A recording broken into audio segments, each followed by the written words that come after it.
Hello viewers, இப்போ பார்க்க போகிற ரெசிபி என்னென்னு பார்த்தீங்கன்னா மீன் கட்லெட்.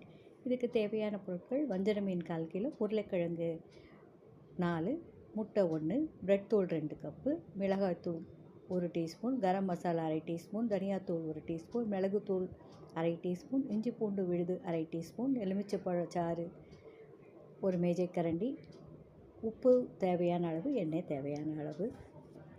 இப்போ எப்படி செய்யலான்னு பார்க்கலாம். முதல்ல வஞ்சர மீனை வேக வச்சு அதில் தோல் முள்ளெல்லாம் நீக்கி உதுத்து வச்சுக்கோங்க. உருளைக்கிழங்கையும் வேக வச்சு தோல் எடுத்துட்டு மசிச்சு வச்சுக்கோங்க. ஒரு பாத்திரத்தில் இந்த உதுத்து வச்சுருக்கிற மீன்,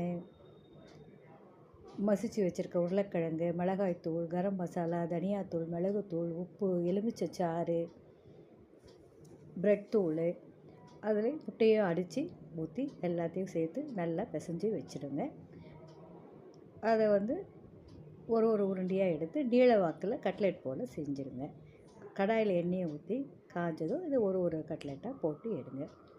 இதுவே மீன் கட்லெட் செய்கிற முறையாகும். இது மயோனீஸ் சாஸ் எல்லாம் தொட்டு சாப்பிட ரொம்ப பிரமாதமாக இருக்கும். செய்து பார்த்து உங்கள் ஃபீட்பேக்கை எனக்கு சொல்லுங்கள். இது ஒரு வகையான மீன் கட்லெட் மெத்தட். அடுத்த மெத்தடை உங்களுக்கு அடுத்த வீடியோவில் நான் சொல்கிறேன். தேங்க்யூ. மீண்டும் ஒரு நல்ல ரெசிபியில் நம்ம சந்திக்கலாம்.